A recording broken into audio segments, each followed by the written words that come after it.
I want you to picture something. 10 days away. Just 10 days, the first real break I had taken in 4 years. No family phone calls to answer. No bills to pay on someone else's behalf. No quiet emergencies arriving at my door disguised as favors. Just 10 days of silence in a rented cottage 2 hours from the city, where the only thing that needed anything from me was the coffee maker every morning. I had earned those 10 days. I had more than earned them. I came back on a Tuesday afternoon, tired in the pleasant way of someone who has actually rested, with a bag of gifts for everyone and a clear head for the first time in longer than I could remember. I parked in the driveway of the house I had grown up in, the house I had been helping to maintain since I was 22 years old, the house where my parents still lived and where my older sister Vanessa had been staying since her divorce 8 months prior. I got out of the car. I went around to the back garden to bring in some boxes I had stored there before leaving. And I stopped. My suitcases were sitting in the middle of the backyard. All of them, stacked neatly, organized, like someone had taken care with them, which was somehow worse than if they had been thrown. I stood there for a moment, genuinely believing I was misreading the scene. Maybe someone had brought them out for a reason. Maybe there was a simple explanation. Maybe.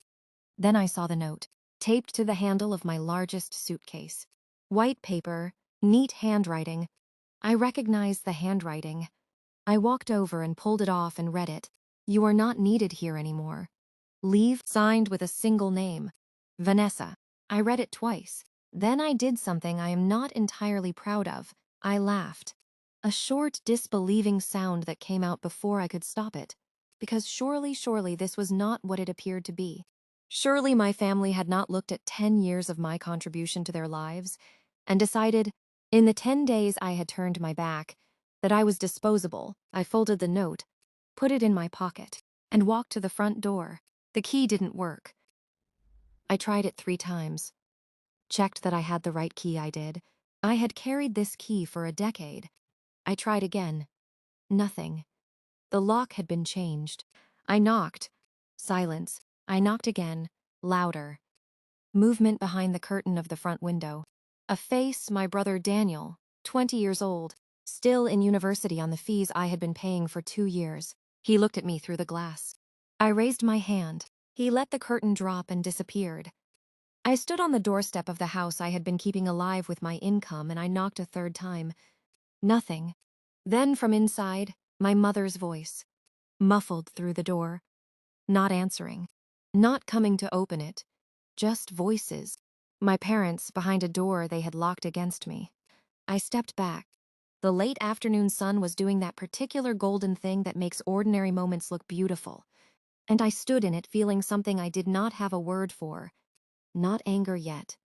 Not grief yet. Something underneath both of those, a cold, settling clarity. Something was very wrong, and it had been planned. I drove to a hotel. I sat on the edge of the hotel bed with my folded note and my useless key, and I went through the possible explanations one by one, the way you do when your mind is trying to protect you from the most obvious conclusion. There weren't many explanations. I had been gone 10 days. In 10 days, someone had convinced my parents to change the locks. Someone had packed my belongings. Someone had written that note. The same someone whose handwriting I had known since childhood. I pressed my hands flat on my knees. I did not cry then. I want to be very clear about that. I did not cry in that hotel room because crying in that moment felt like spending energy I was going to need later. I filed the feeling away. I acknowledged it. I set it aside. Then I called a lawyer I had worked with twice before on property matters. He answered on the 3rd ring. I need to know, I said, what my legal standing is with regard to a family property. And I need to know quietly. Talk to me, he said. I talked. Here is the thing about being the person who carries a family. People assume it means you are the strongest one. They are half right. The full truth is that the person who carries a family is also the person who, very early on, understood that nobody else was going to do it. That is not strength in the heroic sense. It is strength in the practical sense, the kind that comes from looking at a situation clearly and deciding that someone has to. I was 22 when I first understood what our financial situation actually was. My father had a business that had been quietly failing for 3 years. My mother had been covering the gap with savings that were running out. Vanessa, 6 years older than me, had married well and removed herself from the equation entirely. Daniel was 15 and oblivious. I had just started my first real job. I looked at the numbers, and I made a decision. I started covering the household bills quietly, not because anyone asked, because the alternative was watching my parents lose the house, and I was not willing to watch that happen. Over the years, the contributions grew. The business finally closed. My father's health declined. Daniel got into university. The expenses layered and expanded, and I adjusted, and I never once sat anyone down and listed what I was doing, because that was not why I was doing it. I didn't want gratitude. I wanted my family to be okay. What I was doing, quietly, in parallel with all of this, was building. The apartment I purchased at 25 was a deliberate decision made with the cold clarity of a woman who understood that safety nets do not appear when you need them. You build them in advance. You build them before anything goes wrong. You build them and you do not tell anyone, because the moment you tell people about your safety net, it stops being safe. The apartment was mine, fully paid, registered under my name. Nobody in my family knew it existed. I had never intended to need it. The family friend who called me was a woman named Cecilia, a neighbor of my parents who had known us for 20 years and who had the specific combination of good intentions and insufficient discretion that meant she could not hold what she knew without passing it on. She called 3 days after I checked into the hotel. "Amara," she said, in the careful voice of someone delivering something painful, "I need to tell you something, and I need you to understand I am telling you because I care about you." "Tell me," I said. "Vanessa has told your parents that you stole from your grandfather's estate." The words landed cleanly. I said nothing. "She showed them documents," Cecilia continued. "Bank records, I think. She told them you had been hiding money for years, that you had cheated the family." A pause. "Amara, they believed her. Your parents, they believe her." I sat very still. "Did they ask to speak to me?" I asked. "No," Cecilia said. "Did they ask to see any documentation beyond what Vanessa showed them?" "No." "Did anyone in that house suggest, at any point, that perhaps they should hear my side before making any decisions?" A long pause. "No," Cecilia said quietly. I closed my eyes. "Thank you for telling me," I said. "Please don't tell anyone we spoke." I ended the call, and I sat with the full shape of what was happening. My sister had not lost her mind. She had made a plan. Vanessa had always been the most organized person in our family, meticulous, detail-oriented, a planner who thought several moves ahead. I had always admired it. I had never considered what it would look like turned against me. Now I knew. She had forged documents. She had built a false narrative. She had presented it to our parents, people who trusted her because she was their eldest, people who were perhaps looking for an explanation for things they had never fully understood, and she had fed them a story designed to push me out. The question was not whether she had done it. The question was why. And the answer to that was sitting in a sealed envelope at the bottom of a box of my grandfather's papers that I had brought with me from the backyard. Because I always kept his papers. Because he had been the only person in my family who had ever looked at me and seen exactly who I was. His name was Emmanuel. My grandfather was a man of very few words and very precise actions, and he had lived his 81 years with the specific, quiet authority of someone who had built everything he had from soil and stubbornness and refused to be moved by anything that was not worth being moved by. He had loved me. I knew this not because he said it often. He was not that kind of man, but because of how he treated me. He taught me to read financial statements at 12. He let me sit with him when he met with his lawyers at 14 and explained every document afterward. He told me once, when I was 17 and furious at something small, that the ability to be patient was worth more than the ability to be right. I had thought about that sentence many times.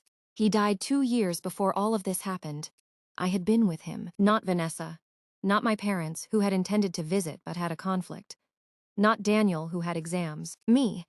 I had sat with him for the last 4 days of his life, in a private room at the hospital, and I had held his hand and read to him and made sure the nurses knew exactly what he needed and advocated for him with the fierceness of someone who understood that dying people deserve someone fierce in their corner. The night before he passed, he had looked at me with the clarity that sometimes comes right at the end, and he had said, "The envelope." Bring the envelope when I am gone. Not before. I had nodded. I had not asked questions. Because he was Emmanuel, and Emmanuel did not say things that required questions. I found the envelope on a Thursday evening, 10 weeks after being locked out of my family home. I had been sorting through his papers, the boxes I had salvaged from the backyard, along with my personal belongings when it appeared at the bottom of a file marked simply for Amara, my name, in his handwriting. I sat down on the floor of my apartment and held it for a long time before I opened it. Inside was a letter, 3 pages, handwritten in the careful, deliberate script of a man who wrote slowly because every word was chosen. I will not reproduce all of it, but I will tell you what it said. My grandfather had, 5 years before his death, transferred the family home into a trust. He had done it quietly, through a separate legal firm from his usual one, specifically because he did not want anyone to know until the time was right. The sole beneficiary of that trust was me. The condition was this control of the property would transfer to me after his death. Following a legal review conducted 5 years later, a review designed to ensure the estate had been properly administered and that no fraudulent claims had been made against it. He explained his reasoning in the letter with the bluntness that had always characterized him. I have watched this family for many years. I have seen who gives and who takes. I have seen who asks and who simply does. The house should belong to the person who understands what it means to build something, not to inherit it, but to earn it through the daily quiet work of caring without being asked. That person is you, Amara. It has always been you. Then the line that I have carried with me since. I fear some members of this family value inheritance more than family itself. I hope I am wrong, but I have prepared for the possibility that I am not. I sat on the floor of my apartment, the letter in both hands, and suddenly, with the clarity of a person who has just received the last piece of a puzzle they didn't know they were building, everything made sense. Vanessa knew. I did not know how. Perhaps she had found documents among his papers during the period after his death, when she had volunteered eagerly. I now realized to help sort his estate. Perhaps she had contacts I didn't know about. Perhaps Emmanuel, who had been precise about almost everything, had been slightly less precise about keeping this hidden from a woman who had spent her adult life watching for exactly this kind of thing. It didn't matter how. What mattered was the timeline. Her divorce had been finalized 8 months before she left my belongings in the backyard. She had left her marriage with significantly less than she had expected, a fact that had been mentioned in carefully vague terms by my mother, but never fully explained to me. She was drowning. She needed money, and the thing standing between her and the most significant asset our family controlled was me. She had not thrown me out because she hated me. She had thrown me out because she needed me gone before the legal review date arrived and transferred control to my name. She had built a false story to explain my absence. She had used my parents' grief and their tendency to believe their eldest child over their questions to execute the plan. And it had almost worked. If I had not kept my grandfather's papers. If I had not always kept his papers. I called my lawyer the next morning. I need investigators, I said. What kind?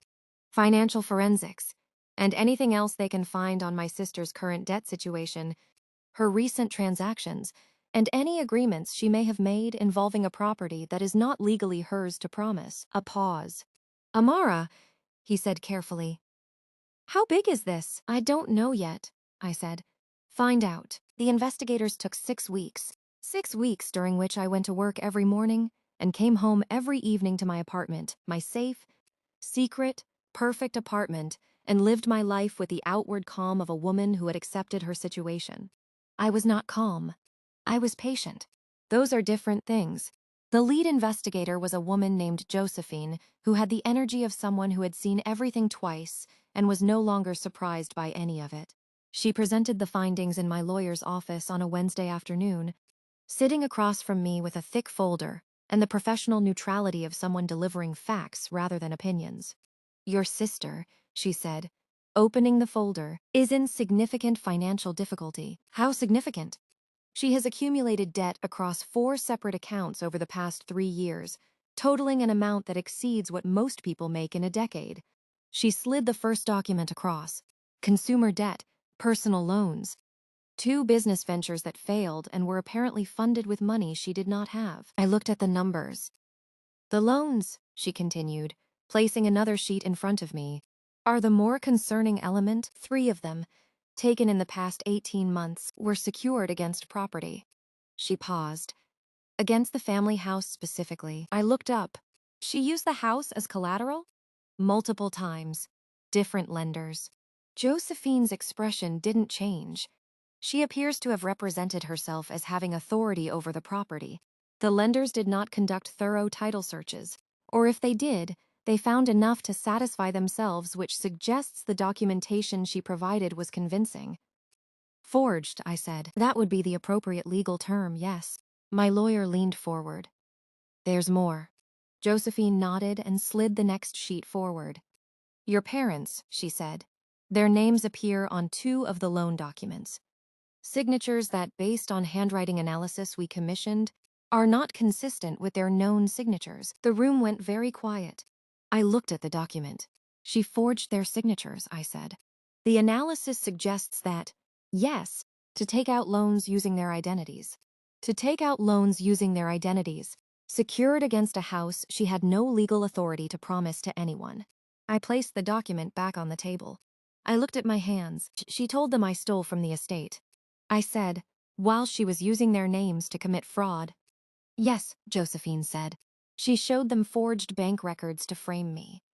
Yes, while forging their signatures to take money from lenders. That appears to be the sequence. I sat back in my chair. There are moments in life when anger is too small a word for what you feel. When the thing that has been done is so complete, so layered, so comprehensively calculated that ordinary emotion cannot contain it. What I felt in that office was something else entirely, of vast and terrible clarity. Like standing on top of a mountain and seeing for the first time how far you are from where you started. When is the legal review? My lawyer asked. 4 weeks, I said. Then we have work to do, he said. Yes, I said. And I began to plan. I want to tell you about the law firm. It was a mid-sized practice in a building downtown. The kind of place with heavy wood paneling and framed credentials, and the specific atmosphere of somewhere that handles matters of consequence. My grandfather had chosen it carefully, a different firm from the one the family used, specifically to avoid any possibility of information leaking before the review date. The mandatory meeting was scheduled for a Thursday at 2 in the afternoon. All named family members were required to attend. I arrived early. I sat in the waiting area in a navy suit I had chosen deliberately not to impress. But because there is something about being dressed with precision when you are about to walk into a room that straightens your spine in a way nothing else does. I had my documents in a leather folder on my knee. My phone was off. I had eaten a good breakfast. I was ready. They arrived together. My parents first, my father moving more slowly than I remembered, leaning on my mother's arm. He had aged in the months since I had seen him. The sight of that hit me somewhere quiet. My mother looked up when they entered the waiting area and saw me, and her expression went through several things very quickly: surprise, discomfort, something that might have been guilt, if guilt had not required acknowledging that it was warranted. Amara, she said. Mum, I said. My father looked at the floor. They sat across the room from me. Daniel arrived next, my brother tall, uncertain, the look of someone who had been told to come without being told why. He saw me and stopped. He had the grace at least to look ashamed. Amara. Daniel, I said.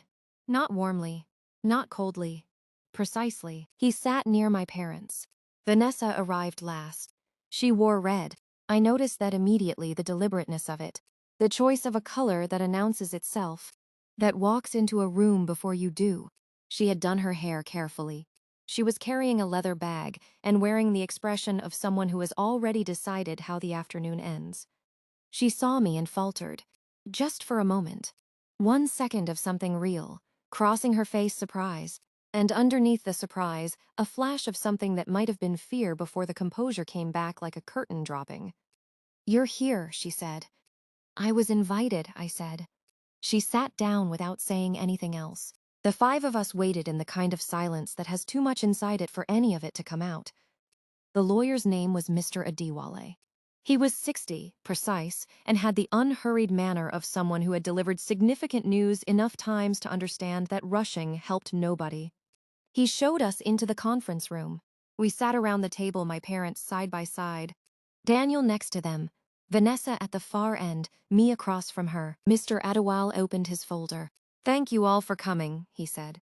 "As you know, this meeting pertains to the estate of Emmanuel Okafor, specifically regarding a trust document executed 5 years before his passing." He looked around the table. "I understand this may be the first time some of you are hearing the details of this arrangement. I ask that you allow me to present the documentation fully before any questions or responses." My mother looked at my father. Vanessa looked at Mr. Adewale with the fixed smile of someone who believes they know what's coming.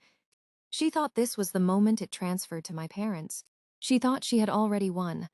The trust was established in the name of Emmanuel Okafor, for the benefit of a single named beneficiary. Mr. Adewale said. He placed the document on the table and turned it so the room could see. "The beneficiary, as clearly stated in the founding documents and confirmed by 2 independent legal reviews, is Amara Okafor." He said my name. He placed his finger on my name. Printed there. Clear. Vanessa's smile stopped working. It didn't disappear, not immediately, but the life went out of it the way heat goes out of a room when a door opens in winter. The expression remained on her face for a few more seconds purely from momentum.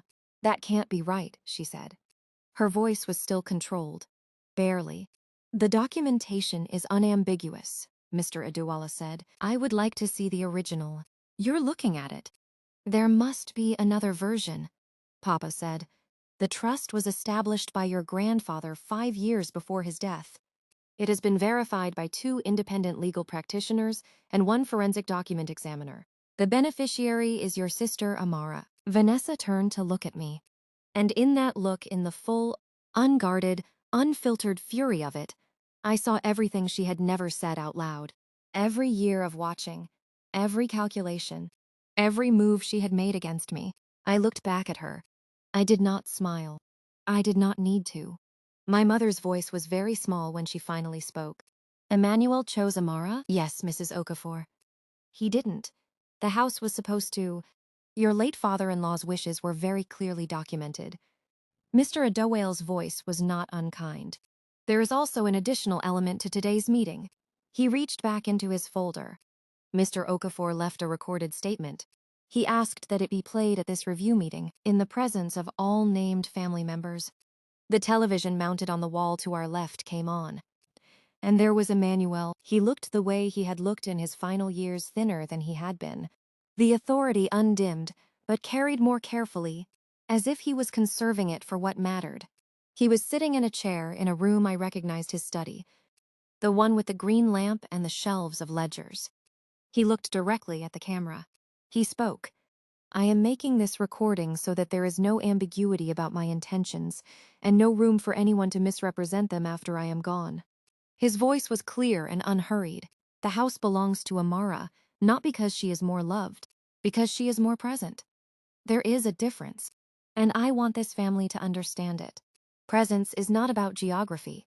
It is about choosing every day to show up for the people who need you without being asked, without keeping score, without expecting recognition." He paused. "I have watched my family for many years. I know who visited me when I was well and who visited when they needed something. I know who sat with me when I was dying and who sent their apologies." Another pause. He looked directly at the camera with the precision of a man who always knew what he was doing. "I fear some members of this family value inheritance more than family itself. I hope that what I have arranged will teach a lesson that words never could. And I hope that the one who has always given without asking will finally receive what she has always deserved. Amara, you know who you are. You have always known. Do not let anyone else's version of your story replace your own." The recording ended.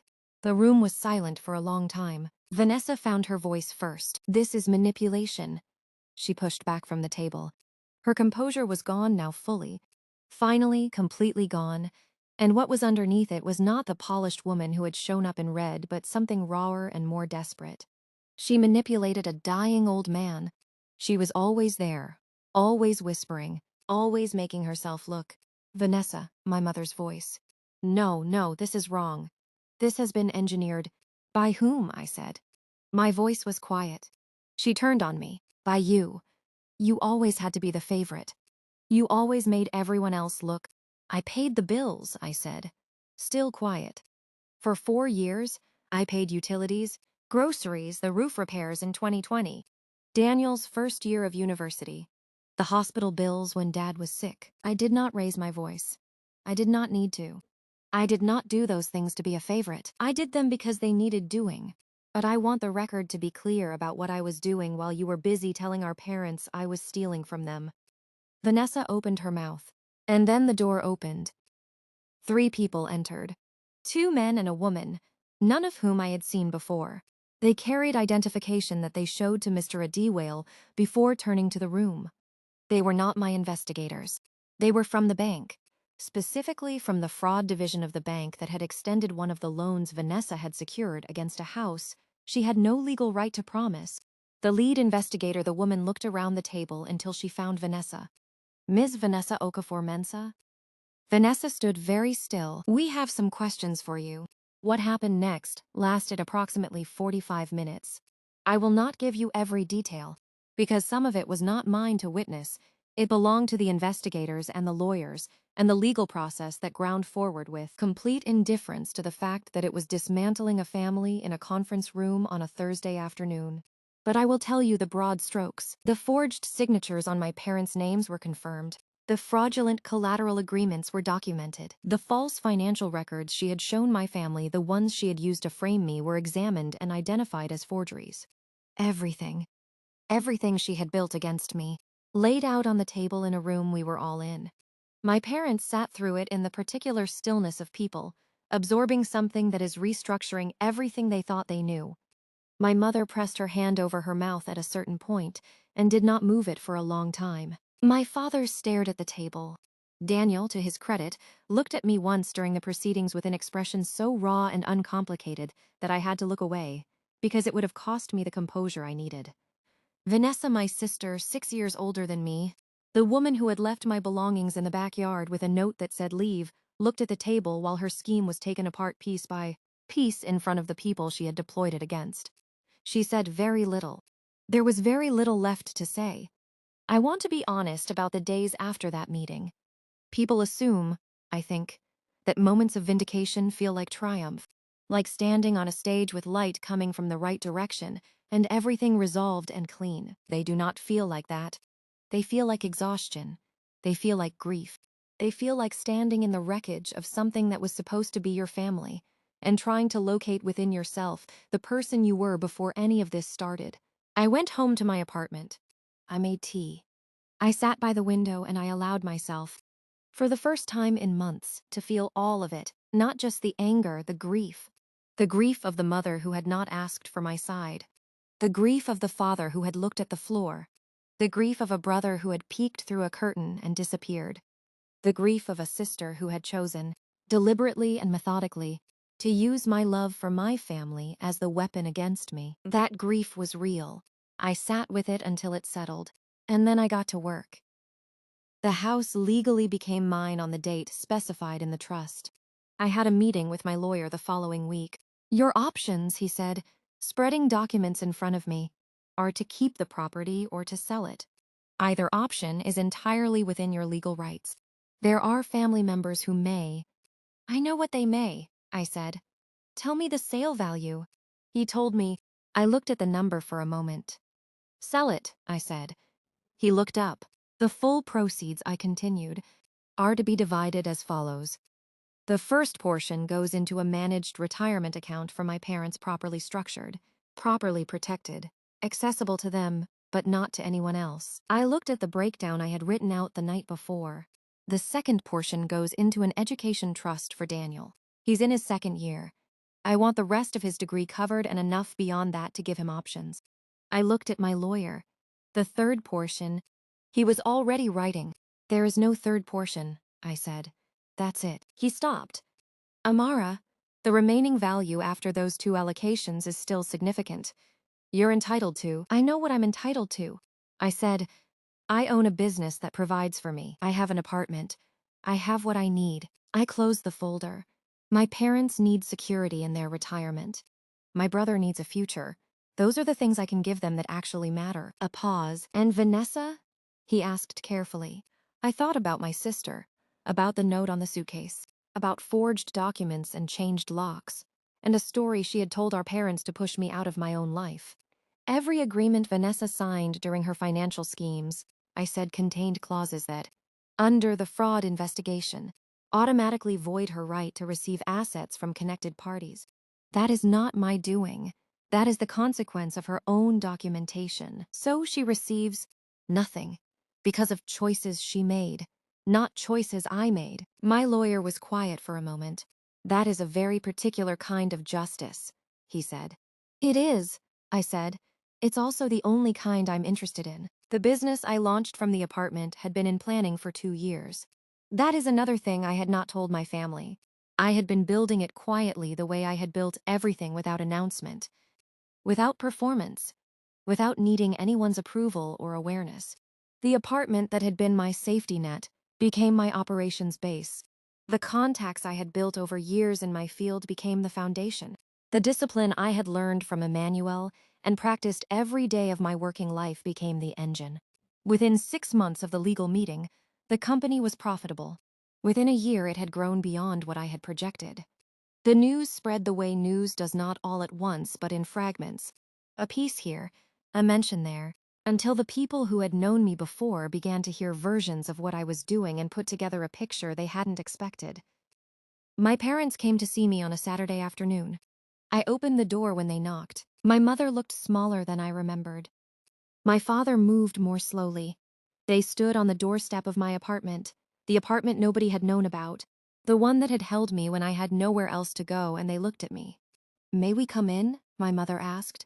I stepped back. I made tea. We sat in the living room, and there was a silence that had everything in it all the months.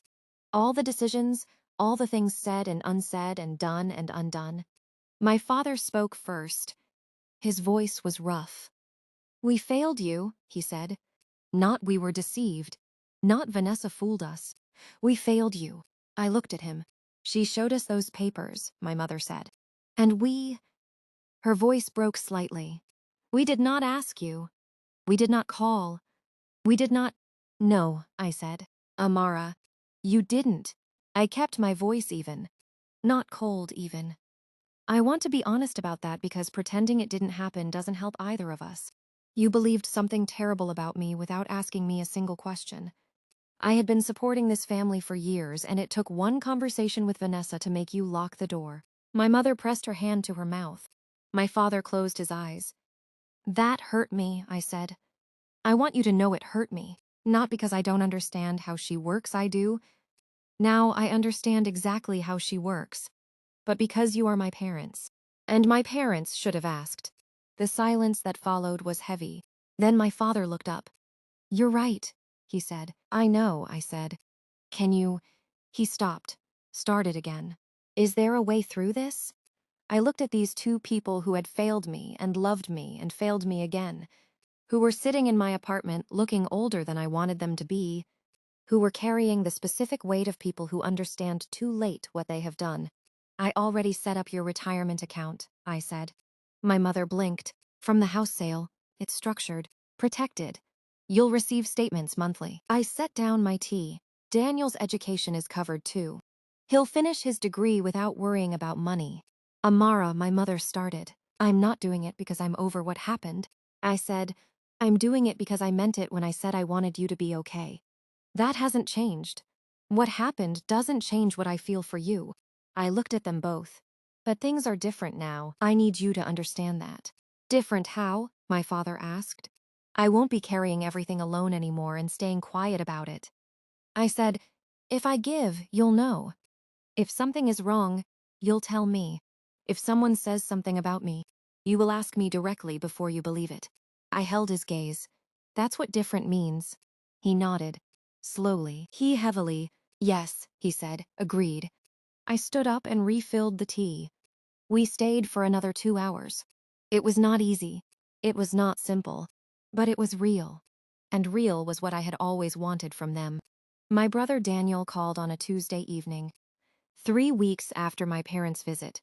He called from his university dorm, and I could hear in his voice the specific discomfort of someone who has been rehearsing a conversation in their head and is not sure any version of it is adequate.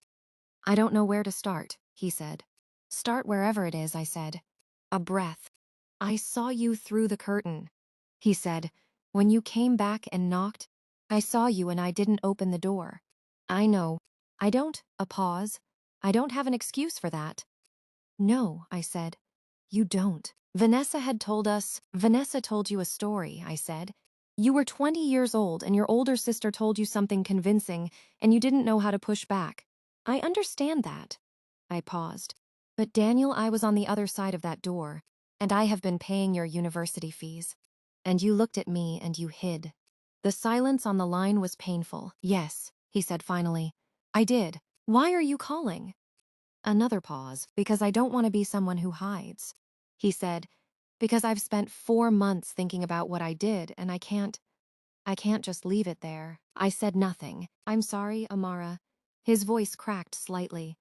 "I'm genuinely sorry. I know that's not enough." "It's a start," I said. Is there a way to finish your degree?" I said. "It's covered. I've made sure of that." "Do well. Make something of what you've been given." A pause. "And when you're in a room again and someone is telling you a story about a person you love, ask the person. Before you believe the story, ask the person." "I will," he said. "I know you will," I said, and I meant it. About Vanessa. People asked. My parents most carefully. Cecilia more directly. A cousin who had heard the whole story through the particular network of family knowledge that travels without anyone intending it. They all asked some version of the same question. Was I going to help her? I thought about this seriously. I want you to know that I did not dismiss it. I sat with it the way I sit with most things, without rushing, without performing, without deciding before I had actually thought it through. Here's what I concluded. Vanessa was not a careless person who had made a mistake. She was a deliberate person who had made a series of calculated decisions over an extended period of time, each one consciously chosen, each one building on the last, each one designed to take something from me and from our parents for her own benefit. She had framed me.